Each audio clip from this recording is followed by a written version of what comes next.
ஒரு சீன்ல ஹீரோ தன் வக்கீல் ஃப்ரெண்ட் கிட்ட கொலையில இருந்து தப்பிக்க டைரக்டர் ஜீது ஜோசப்க்கு த்ரிஷ்யம் 3 கதை டிஸ்கஷன்ல இருக்கேன். இந்த மாதிரி குடும்பமா சேர்ந்து வீட்ல புகுந்தவன் அட்டாக் பண்ணும்போது அவன் இறந்துட்டான், இதுக்கு கேஸ் வருமானு கேட்டுக்கிட்டு இருக்கும்போது குறுக்க ஹீரோவோட மாமா வந்து இந்த தாக்குதல்ல ஹீரோவோட மாமா காலை மட்டும் புடிச்சிட்டு இருந்தாரு, அவருக்கு ஏதாவது தண்டனை கிடைக்குமான்னு கேட்க, என்னது ஹீரோவோட மாமாவா? யோ த்ரிஷ்யம்ல மோகன்லாலுக்கு ஒரே ஒரு மச்சான் தானே, எங்கிருந்து மாமா வந்தான்னு வக்கீல் ஃப்ரெண்ட் கேட்க எனக்கு சிரிப்பா அடக்க முடியல.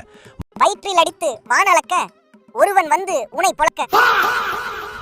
Hi friends, welcome to MA cinema. இன்னைக்கு மூவி ரெக்கமெண்டேஷன்ல நாம பார்க்க போற படம் தமிழ் டப்பிங்லேயே அவைலபிளா இருக்கிற Bharatanatyam 2 alias Mohiniyattam 2026, Malayalam dark comedy thriller. One line, ஒரு கொலையை பண்ணிட்டு அதை மறைக்க ஹீரோவோட குடும்பம் போடும் காமெடி ஆட்டம் தான் இந்த மோகினியாட்டம். ரிவ்யூக்குள்ள போறதுக்கு முன்னாடி நம்ம சேனலை சப்ஸ்கிரைப் பண்ணிடுங்க. இந்த வீடியோ பிடிச்சிருந்தா லைக் ஷேர் செஞ்சு ஃபாலோ பண்ணுங்க. டீடைலான ரிவ்யூக்குள்ள போகலாம். பாரதநாட்டியம்ன்ற பேர்ல 2014 வெளியான படத்தோட சீக்வல் தான் இந்த மோகினியாட்டம். படம் ஸ்டார்ட் பண்ணும்போதே ஃபர்ஸ்ட் பார்ட்டோட கதை நமக்கு காட்சிகளா காட்டப்படுது. அதுல நம்ம புரிஞ்சுக்க வேண்டியது, ஹீரோவோட அப்பாக்கு 2 பொண்டாட்டி. அது தெரிஞ்சு குடும்பத்துல என்ன பிரச்சனை ஆகுது, ஹீரோவோட அம்மா தன் கணவனின் 2வது மனைவி மற்றும் அவங்களோட இரட்டையர்களான சகோதரர்களை ஏத்துக்கிறாங்க. இப்படி சௌகரியமா போயிட்டு இருக்க இவங்க லைஃப்ல 4 பேர் சேர்ந்து ரகசியமா பேசி அவங்க பண்ண திருட்டுத்தனத்தை மறைக்க பிளான் பண்றாங்க.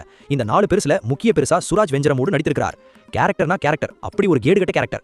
எக்ஸாம்பிளுக்கு சொல்லணும்னா, இந்த 4 பேரும் அவங்க ஊர் கோவில் விஷயத்துல பண்ண தப்ப மறைக்க போவதா சொல்லி கூட இருக்கிற மத்த 3 பேர்கிட்டையும் லம்பா பணத்தை ஆட்டைய போட்டது மட்டும் இல்லாம ஹீரோவோட வீட்டுக்கு போய் அவங்க குடும்ப முன்னிலையில ஹீரோ கிட்ட, உங்க அப்பா மற்றும் நாங்க 4 பேரும் கோவில் உண்டியல்ல சில தப்புகள் பண்ணிருக்கோம், அது இப்போ வெளியே வர போகுது. இந்த பிரச்சனையில ஹீரோ அப்பா செத்து போயிட்டான். உங்களுக்கு 2 சாய்ஸ் தரேன். ஒன்னு, உங்க அப்பா ஆட்டைய போட்ட பணத்தை எண்ணி வைங்க. இன்னொன்னு, அந்த பழிய செத்து போன உங்க அப்பா மேல நாங்க பழி போடுறோம், நீங்க ஒத்துக்கோங்க அப்படின்னு சாவு விழுந்த வீட்லயும் வயித்துல அடிச்சு பணம் புடுங்குற மகா மட்டமான கேரக்டர். இப்படி அந்த பெருசு சொன்ன உடனேயே ஹீரோ வீட்ல ஏற்கனவே 2 பொண்டாட்டி பிரச்சனை, இதுல சொத்து யார் யாருக்கு பிரிக்கணும்ன்றதுல பிரச்சனை.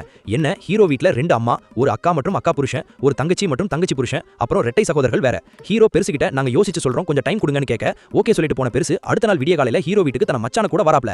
என்னதான் ஊருக்கோ கூறு போட்டாலும் தான் சொந்த மச்சானுக்கு உதவிலாம் செய்றார். அப்படியே ஹீரோ வீட்டு முன்னால மச்சான கழட்டி விட்டுட்டு பெருசு மட்டும் உள்ள போகுது. அந்த நேரம் பார்த்து ஹீரோ குளத்துக்கு குளிக்க போயிருக்காப்ல. விடிய காலையில வந்து பெருசு பணத்தை கேட்டு சத்தம் போடுறது வீட்ல இருக்கிற யாருக்குமே பிடிக்கல.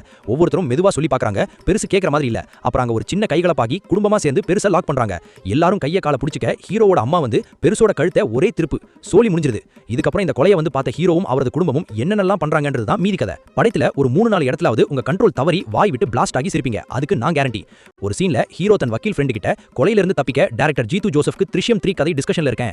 இந்த மாதிரி குடும்பமா சேர்ந்து வீட்ல புகுந்தவன் அட்டாக் பண்ணும்போது அவன் இறந்துட்டான், இதுக்கு கேஸ் வருமானு கேட்டுக்கிட்டு இருக்கும்போது குறுக்க ஹீரோவோட மாமா வந்து இந்த தாக்குதல்ல ஹீரோவோட மாமா காலை மட்டும் புடிச்சிட்டு இருந்தாரு, அவருக்கு ஏதாவது தண்டனை கிடைக்குமான்னு கேட்க, என்னது ஹீரோவோட மாமாவா? யோ த்ரிஷ்யம்ல மோகன்லாலுக்கு ஒரே ஒரு மச்சான் தானே, எங்கிருந்து மாமா வந்தான்னு வக்கீல் ஃப்ரெண்ட் கேட்க எனக்கு சிரிப்பா அடக்க முடியல. மொத்தத்துல இந்த படம் ஃபர்ஸ்ட் 15 நிமிஷம் பொறுமையா பார்த்தா மீதி வர அனைத்து சீனுமே அட்டகாசமான காமெடி கலாட்டா தான். இந்த மூவி ரெக்கமெண்டேஷன் உங்களுக்கு பிடிச்சிருக்கும்னு நம்புறேன். பிடிச்சிருந்தா எம்ஏ சினிமாவிற்கு லைக் ஷேர் ஃபாலோ சப்ஸ்கிரைப் செய்து உங்கள் ஆதரவை தாருங்கள்.